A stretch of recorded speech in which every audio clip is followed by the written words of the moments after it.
What is holiness? Many think holiness is how you dressed and how you carry yourself in a church service. The Catholic Catechism explains holiness like this: having the mind of Christ, thinking like Christ, acting like Christ, having Christ live in us live in Christ, being one with Christ, being separated from this world, being separated from our flesh, being one, having the mind of Christ. The Bible says that God looks on the heart, but men look on outward appearances. So true holiness is a change of the mind and the heart. Now I say this because I want you to understand why I'm pointing out errors.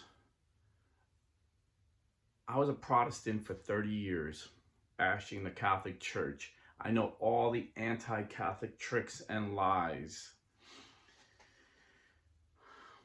But I was striving for holiness, believe it or not.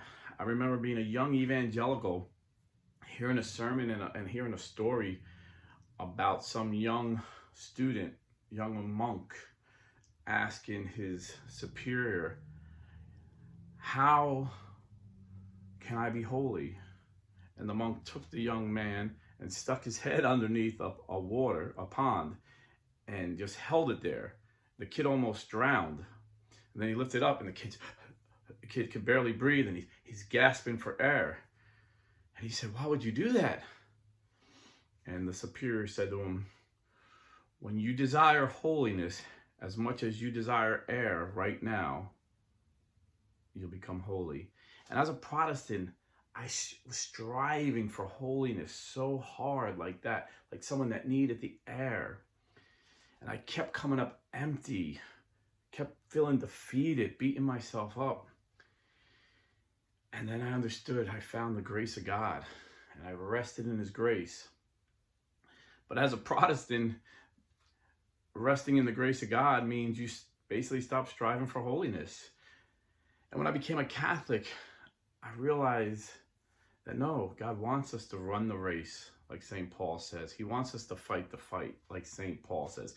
He wants us to work out our own salvation, like St. Paul commands. But the Catholic Church teaches the truth of Christianity that the Protestants had a glimpse of, that you can do nothing apart from Christ. You can do nothing apart from the grace of God. You see, as a Protestant striving for holiness, you understand it's the grace of God that leads you to holiness, that changes your heart, but you don't have the means to those graces. The strongest means. You have the means of prayer and reading the Bible, but the greatest means of grace are the sacraments, eating the flesh and blood of Jesus Christ, going to confession. This gives you the grace to run the race. So I say this in all humility. I know sometimes I fall short, and I know sometimes I might sound angry when I point out these men that lie about Pope Francis, and I may say to my flesh, but I pray that in all humility and holiness, I point out the truth like John the Baptist, and not like Martin Luther thought he was doing, you know? Because everybody claims the truth for their own reason. But I truly seek God when I point out these errors in the church. And it does anger me, I'll admit, when I see people who call themselves Catholics lying about our Pope and leading people out. I can't tell you how many emails I get where they thank me for telling them, showing the other side of the story, and say, "Well, I heard Taylor Marshall or Kennedy Hall give this part of what Pope Francis said, and I was so mad I left the church." Catholic for Rednecks is a prime example. He said he used to binge watch Taylor Marshall, and he was ready to leave the church. He was so depressed and so angry. And he found my channel and he got mad at me, but he looked up everything I said and found that I was telling the truth. And now he tells everybody, stop listening to Taylor Marshall. He lies, you know, and I know people mad at me, but I pointed out, you know, today I'm going to give you like just quick bullet points to show you the truth so you can share with these people that have been deceived about Pope Francis, or if you're deceived about Pope Francis, look up what I'm telling you. But like I have lengthier videos you can look up, and other people I recommend, two Catholic brothers, they have a video called Forgetting Taylor Marshall, why these two trads tune him out. And they have a long video showing how he takes Pope Francis out of context and basically lies about what Pope Francis says. Michael Lofton always goes in depth with analysis showing how these people lie about Pope Francis.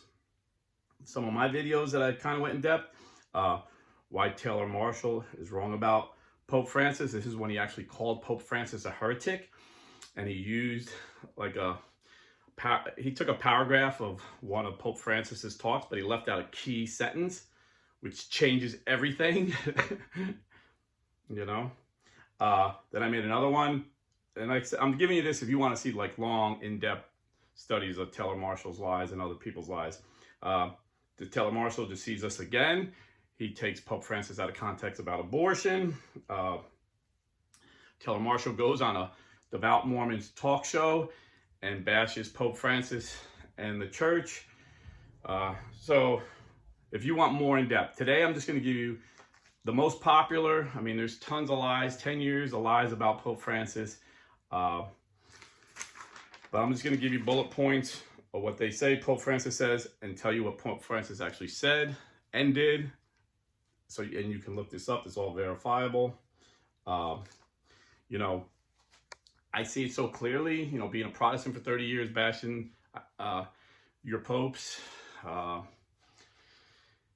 So their tactics are the same as the Protestants use.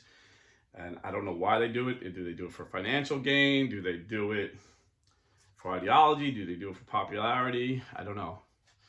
But I do know Satan is the father of division. Division is diabolical. And these men cause division in the one holy Catholic Apostolic Church. So I'm going to point them out by names and, you know, let the chips fall where they may. So I see, you know, I'm a political guy. I always talk politics, you know. I was debating all the liberal Democrats in Jersey. I was like the only Republican even when I was a teenager, you know. So I got a lot of experience dealing with the left. And the way the left treats the right is how I see these anti-Pope Francis guys treat Pope Francis. So like, for example, when Trump ran, you had Republicans that were never Trumpers.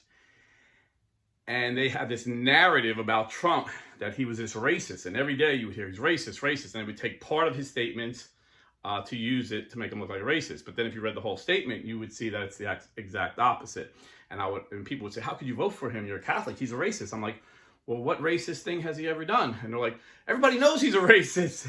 And that's what I get with Pope Francis. Oh, Pope Francis is a liberal. He's a modernist. I said, well, what has he done? Oh, everybody knows this. And so they have this narrative. And they always have something they're pushing to fearmonger us, you know? And it's like, you know, Project Veritas went undercover. They sent a very beautiful girl to go on a date with a CNN producer and have some drinks with him. And he said, yeah, now that we scared the crap everybody about COVID and Trump's not president anymore, now we're going to focus on climate change and scare everybody on climate change. If you haven't seen the video, look it up. It's pretty interesting how these liberal media outlets build a narrative. They don't just report the news anymore. And with the Never Francis guys, you know, just like the Never Trump guys, they call themselves Catholics, but all they do is bash the Pope 24/7 and make a living, like literally make a living, you know. And I'm at an unfair advantage because I work for a living. So I only get to make these videos, you know, once or twice a week. I get a couple shorts before I go to work at 3 a.m. So anyway, that's a different story. But the lies are so obvious, it's getting more obvious, just like with CNN, the lies are getting more obvious and obvious. So lately what they've been using, you know, instead of, you know, like the left uses climate change now, you know, they were using COVID, now they're using climate change to scare everybody. What these Never Francis guys using are the synodal, the synod coming up, the synod on synodality, whatever. And even though Pope Francis said we can't change church doctrine, the synod's not going to change church teachings, they keep saying, oh, we got a fear.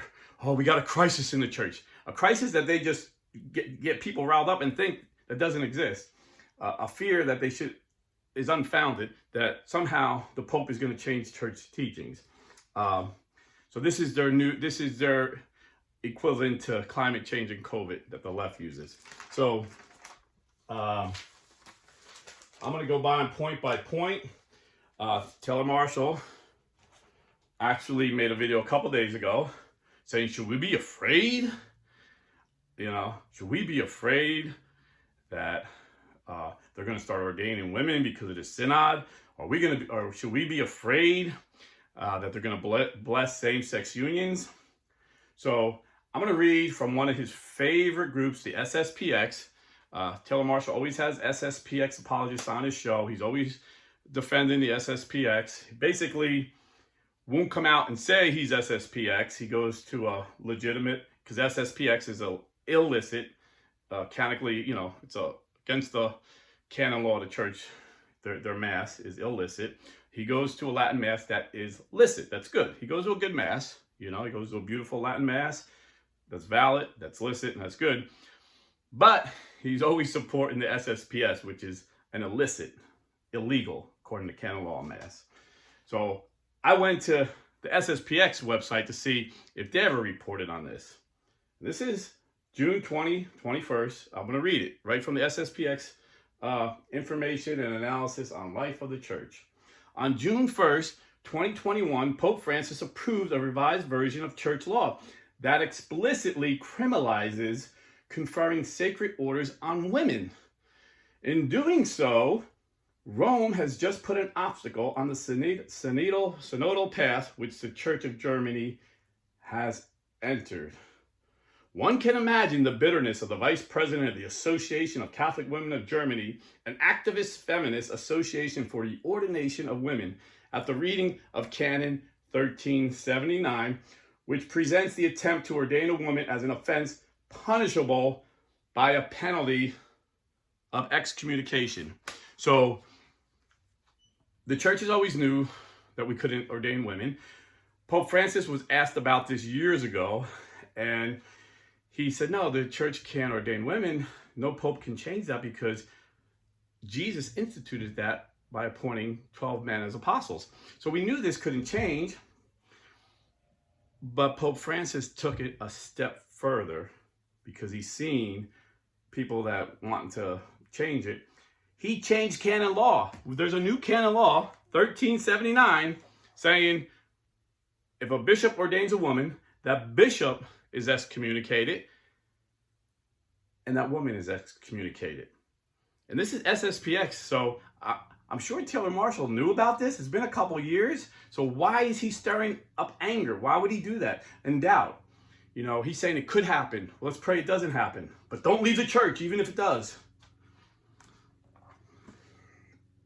So, it goes on. The text reads as follows: both the woman who tries to confer the sacred order on a woman, both the one who tries to confer the sacred order on a woman and the woman who tries to receive it incurs a penalty of excommunication. And then this is his boys, the SSPX, say it should be noted that the canon says sacred orders, a term which includes the diaconate, the priesthood, and the episcopate. Until now, the canon has been less explicit. So much for Pope Francis to being so ambiguous and hard to understand. He said it point blank. And also on that point, I don't see how people are confused. He's a pretty straight talker, as far as I see. So the first fear, boom. He made it impossible for us to ordain women in the Catholic Church. So why do people keep talking about it? Well, just like the left, CNN, after we proved the Russian hoax was a fake, they still talk about the Russian hoax like it's real. And the people in their bubble actually believe it. I know liberals that still believe this because they don't listen to Fox. They don't listen to Newsmax. They're not listening to talk radio. They're listening to CNN, ABC, NBC, CBS, and all these talking heads that lie about Trump. So they believe the Russian hoax. In the same way, I talk to Catholics that don't listen to me, that don't listen to Michael Lofton, don't listen to Trent Horn. They listen to Taylor Marshall, Kennedy Hall. That other dude, Matt, the guy that always looks depressed like he's about to cry, like he just came from a funeral. I don't even know his last name. But, you know, I always say when Taylor Marshall and him on the show together, it's glum and glummer. I don't know. But it's just a joke. You're my brothers. I joke with brothers, you know. So anyway, I'm sure you can make fun of me in a million ways. But anyhow, so then the other thing he says, what about same-sex unions? Okay,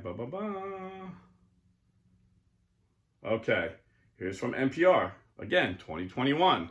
Vatican says Catholic Church cannot bless same-sex marriages. Okay, that's marriages. So Pope Francis was asked straight out, can the church bless same-sex marriages? This is 2021. He says no, the church cannot bless same-sex marriages because there's no such thing. Pope Francis says there's no such thing as same-sex marriage. Marriages, this Pope Francis, I'm quoting, marriages between one man and one woman. God made marriage. No one, no pope, no church can change that definition. So then, a while later, everyone's like, well, what about blessing same-sex unions? And the Vatican issued a statement where it was approved by Pope Francis. That's what I was looking for here. I don't think I have it. Let me see. I don't know. Yeah, I don't think I have it. I thought I had it, but this is a fact. You can Google it.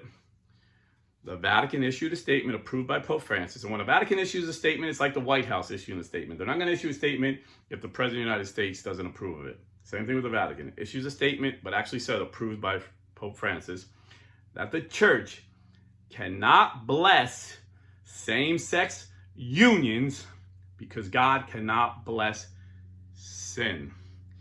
Now, I don't know why guys like Taylor Marshall and Kennedy Hall and all these guys keep trying to scare you into believing that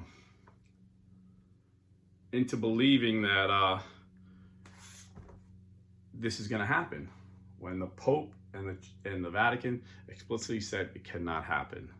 So you can rest. If you're worried about the synod ordaining women or blessing same-sex union, you can relax now. You just heard the truth. All right. And, you know, the lie from the very beginning was taken out of context when Pope Francis was asked about gay people being saved or going to heaven. And he said, if someone repents and seeks God out of goodwill, who am I to judge? I would rather have the sinner close to the church, close to the sacrament of confession than far away. And everybody, now the liberal media spun a narrative because they want to have their tactic with the Pope is a little different than with Trump. They want everyone to believe that he's a liberal. So, you know, they want to change the church that way. Well, the Pope says this. I had people even say, oh, the Pope said this. I said, no, he didn't. Like liberals tell me what the Pope said, totally out of context, because they listen to the liberal media narrative that Pope Francis is liberal. And these anti-Pope, these never Francis guys said the same thing. Who am I to judge? He's the Pope. But they never seen the whole, they never read the whole context that he's saying. If someone repents, someone is seeking God with goodwill, we're all sinners saved by grace. What if an adulterer repents? What if a murderer repents? Yeah, it's the grace of God. The grace of God is there for everyone. That's all Pope Francis was saying. But of course, these guys jumped on it and just started attacking and lying about him, making him sound like he was, supporting homosexual lifestyles. When in fact, early on, around that same time, I purposely get out of my bubble. I read the most liberal news sites, the most conservative news sites to see what everybody's saying. And even though the mainstream media, the liberal mainstream media, wants this narrative that he is a liberal. That's their tactic to change the church. The far left, and this was a gay website. I was trying to find it today. I couldn't find it. I think they're done. It was like a cheap little one. Said the headline was Pope Francis goes full homophobe. It was in a little Italian news site that said Pope Francis, and I believe it was 2012, spoke to a group of Italian bishops talking about the sex abuse scandal in the church, and said, up until now, it was given, the bishops were given discretion. If someone claimed they weren't, if someone was once had same-sex attraction, but claims that they don't anymore, and they've been celibate for at least 3 years, and they take a vow of celibacy, it's up to the bishop's discretion. This was taught under the previous popes, that you could let them into the seminary. Pope Francis changed that. He told the Italian bishops, no, if someone's ever had same-sex attraction, don't let them in the seminary. And then he said, if they show a hint of femininity, don't let them in. This is very dangerous to let them in. So the liberals seen it. Marshall ignored it. Kennedy Hall ignored it. He probably wasn't even around it. I think he was a Protestant during that time. But the left wing, seen it. And they called out Pope Francis for being a homophobe. Because they don't understand Pope Francis, just like the guys on the other side, like Marshall, don't understand the teaching of Jesus, that we love the sinner but hate the sin. So they see Pope Francis' love for the homosexual, and just like the Pharisees seeing Jesus' love for the prostitute, they don't understand it. But Jesus says, I don't condemn you, go sin no more. And this is what Pope Francis is teaching. If you seek God, who am I to judge? But the church can't bless same-sex unions because the church can't bless sin. Love the sinner, hate the sin. So I'm sure Taylor Marshall doesn't get too much out of his bubble and read all these liberal rags like I do. And most people don't. If you're conservative, you listen to conservatives. You're a liberal, you listen to liberal. And I get it, That's why I'm here, to tell you what everybody's saying. But his friends at LifeSite News, where he made the big announcement that he's running for president, but that's a whole nother video. So supposedly he's running for president. He announced it on LifeSite News. LifeSite News even reported this. Now the Italians said it the way I said it, as a hint. So I guess in the translation in English it said a little bit different, but it means the same thing. This is LifeSite News, May 25th, 2018. So they reported it later than it happened. Pope Francis has reportedly told the Bishop of Italy that they are to exercise more discretion regarding candidates for priestly studies in diocesan seminaries, instructing them to exercise attentive discernment regarding cases of possible homosexual ordination. Possible. If it's possible, and this is the quote they give to Pope Francis, if there is even the slightest doubt, it is better not to let them in, the Pope told them. That's from LifeSite News. So I'm sure Marshall's seen that, but he never talks about that. In fact, the most far left, where is it? Oh man, I just had it. The most far left news site in America would have to be Salon. I read them every day to see what they're saying. And they had this article, Pope Francis on gay rights, his 5 worst quotes. And I'm going to give you quickly. A Senate vote on gay marriage is a destructive pretension against the plan of God. So Pope Francis comes out against gay marriage. Gay marriage will destroy the family. Quote, unquote, Pope Francis. Gay parenting is a rejection of God's law engraved in our hearts. It's all Pope Francis. This is Salon.com, a liberal rag saying Pope Francis is homophobe because of these statements. The political struggle against marriage equality is war. So he knows there's a war on traditional marriage.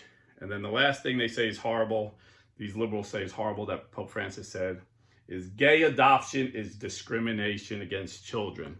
Now this was written before transgenderism came out real popular, because I'm sure they would have that quote where Pope Francis said, transgender ideology is demonic.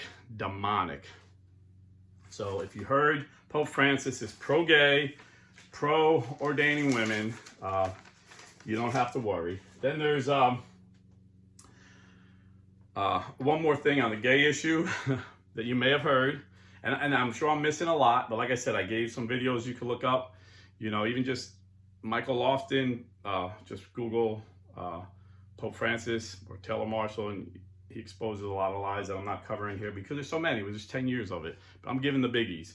Another big one was Taylor Marshall comes out with a video, says Pope Francis says homosexuality is not a crime.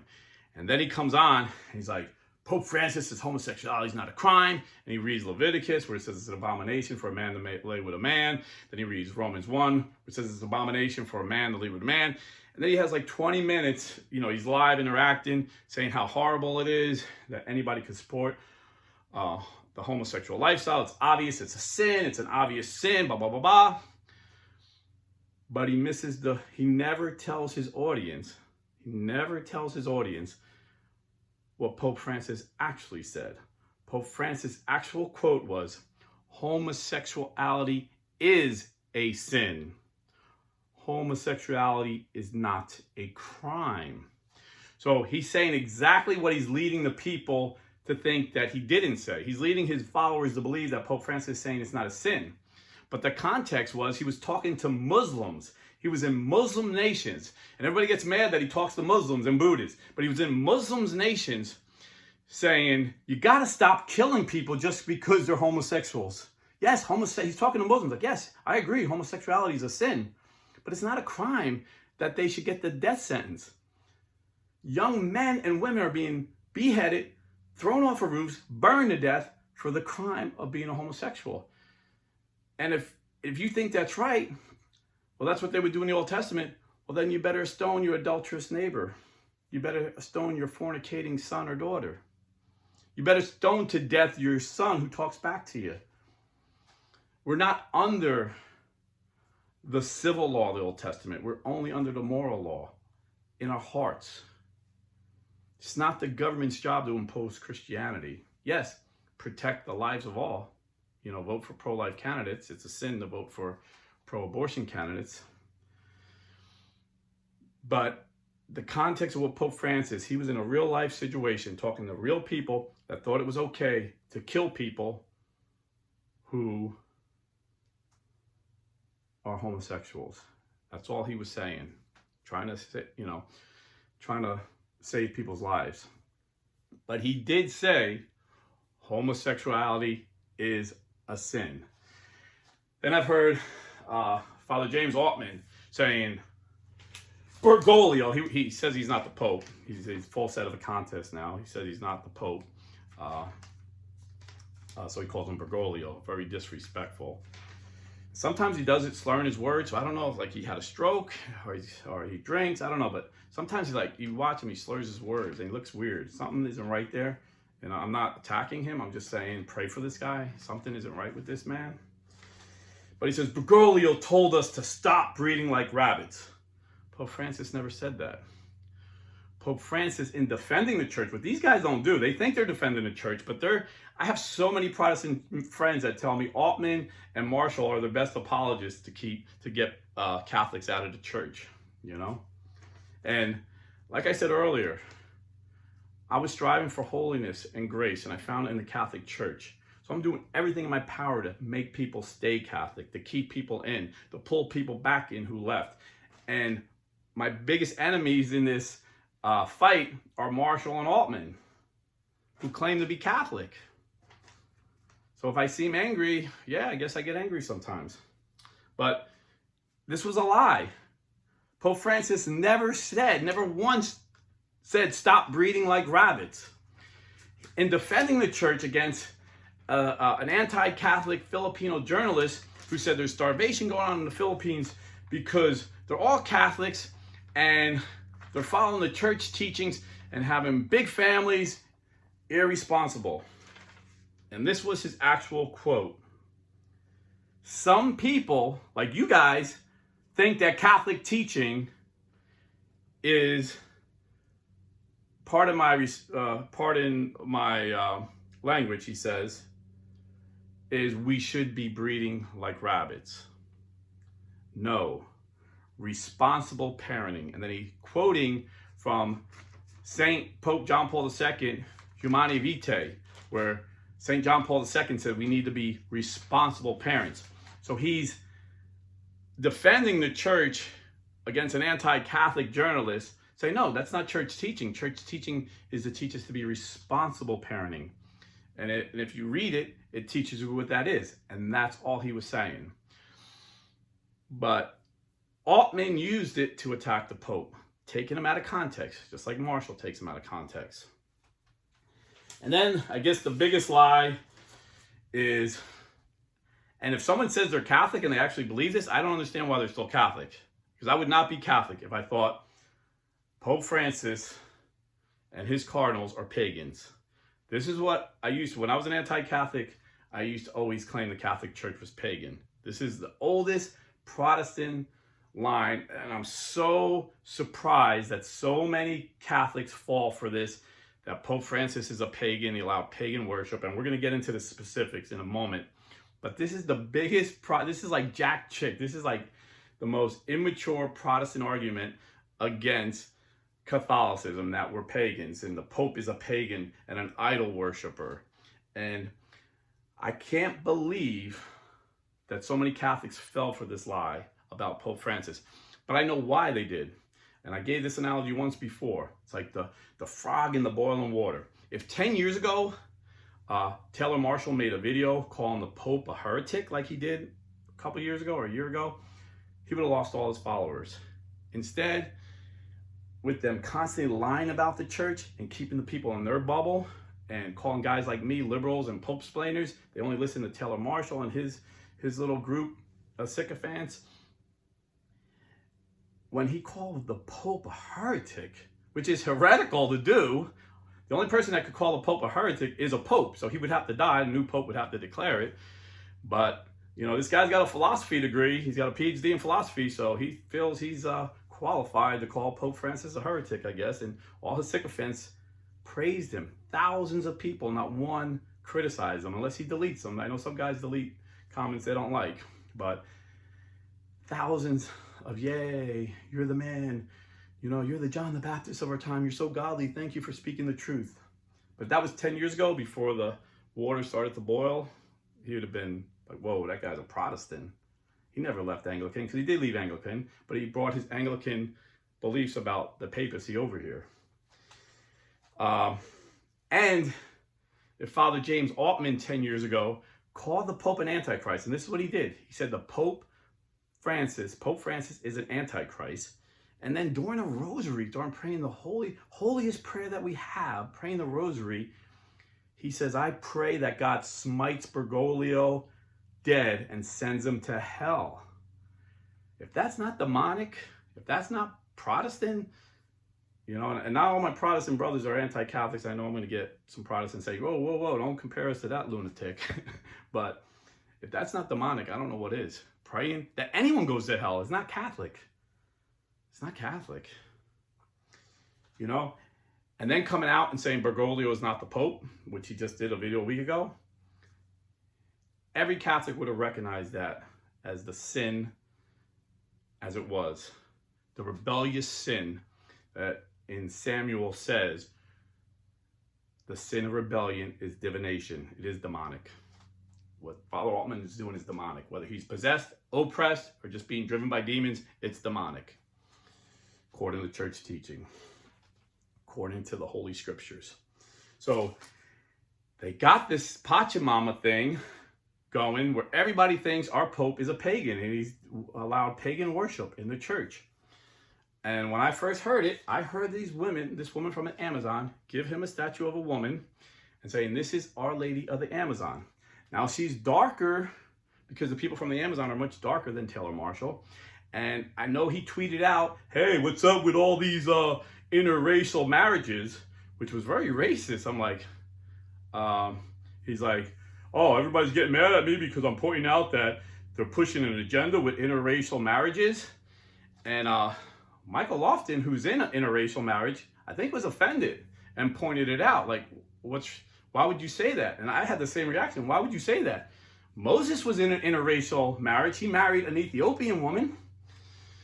Back then they called him a Cushite, but it's Cush is Ethiopia. He married a black woman, and his sister made fun of her and was punished. So maybe Taylor Marshall got some racist thing going on. He saw a dark Our Lady, and maybe that was it. I don't know. But she clearly said, this is Our Lady of the Amazon. Now, the context is, what Pope Francis did was a beautiful thing, bringing these people in from the Amazon. These people are so deep in the Amazon, they don't get the sacraments because they only see a priest like once every 2 years. And yet they're faithful to God and they're faithful to the Catholic Church.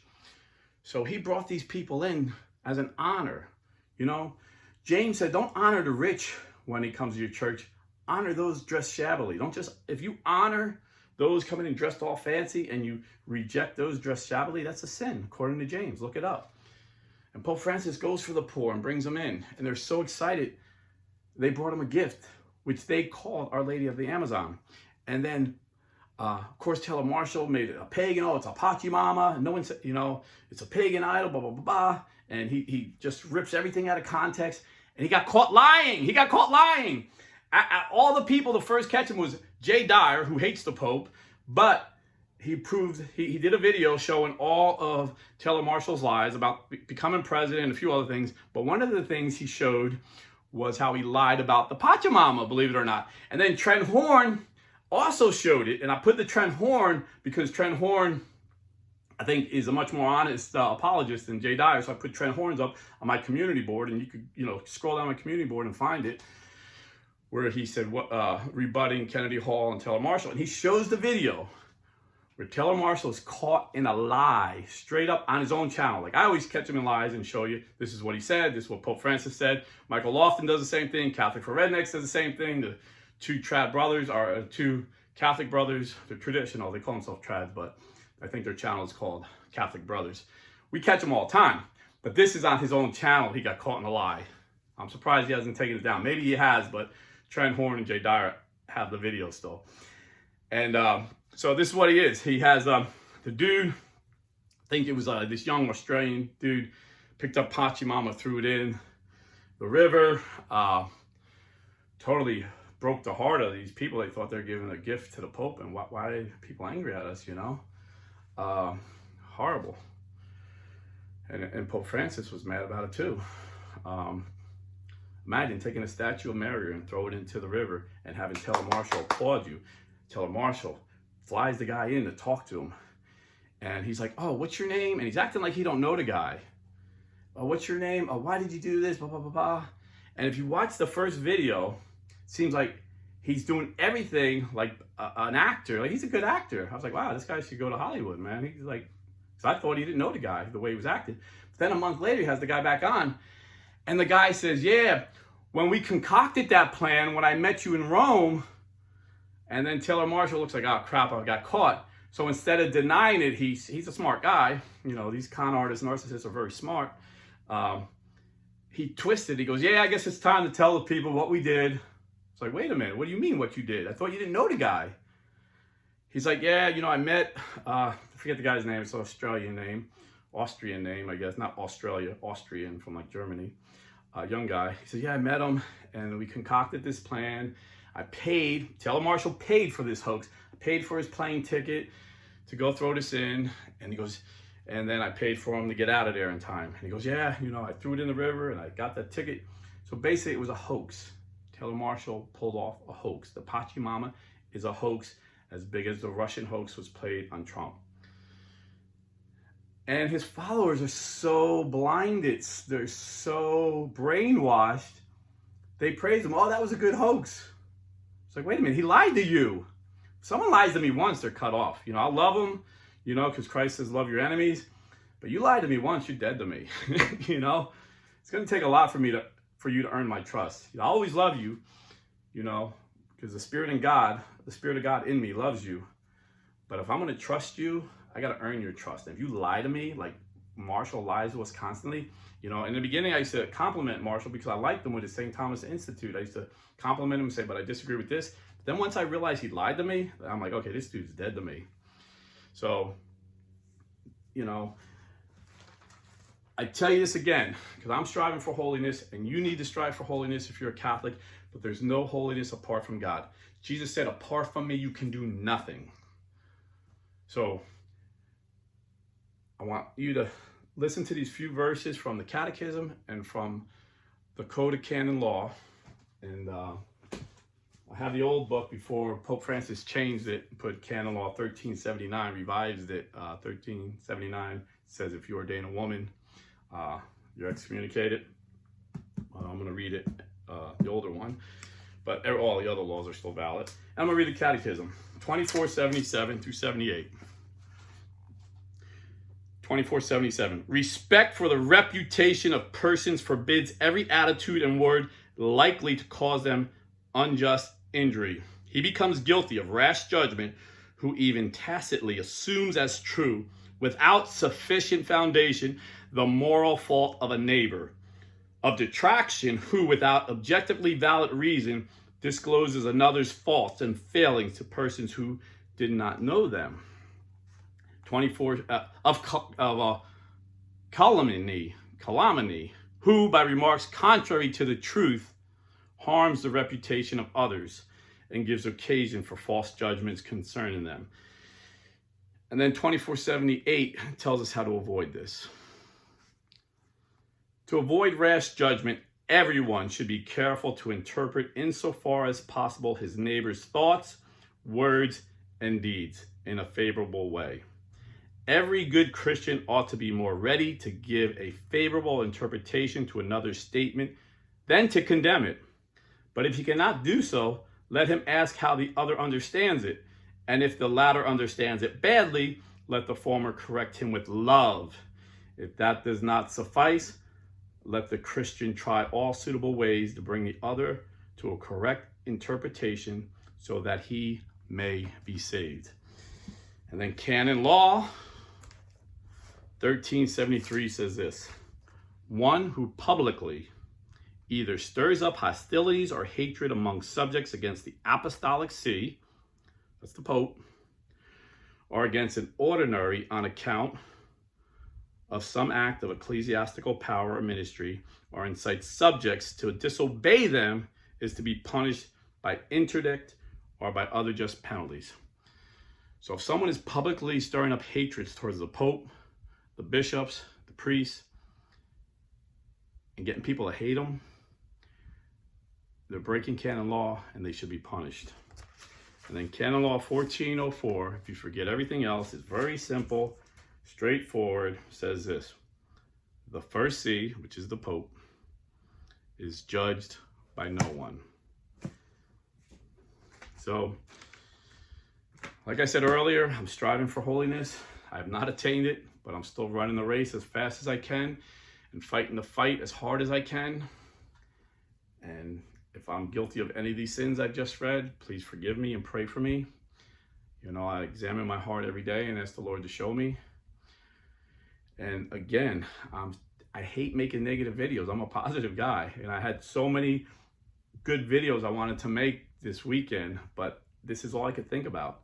And I only have time for a few. So, you know, I told the Lord, I don't know what to do. You know, I work a lot of hours, you know. So I'm just going to make the video I'm thinking about a lot. So if you don't want me to make a video, put different thoughts in my head.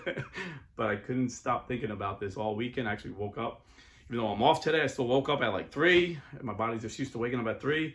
And I laid in bed thinking about this video. So I'm like, said to my wife, babe, I got to make this video. And she said, yeah, I need to run to the store, just stir the gravy a couple times. And we'll go to Mass tonight. You know, sometimes I like to go to Mass at night. It's less crowded, and just sometimes I feel like I just want to be in a quieter, less crowded Mass. So anyway, that's all I got for you guys. I love y'all. Please stay Catholic, and please, if you're buying or selling real estate, go to realestateforlife.org and, you know, support a pro-life Catholic real estate company. God bless. Stay Catholic.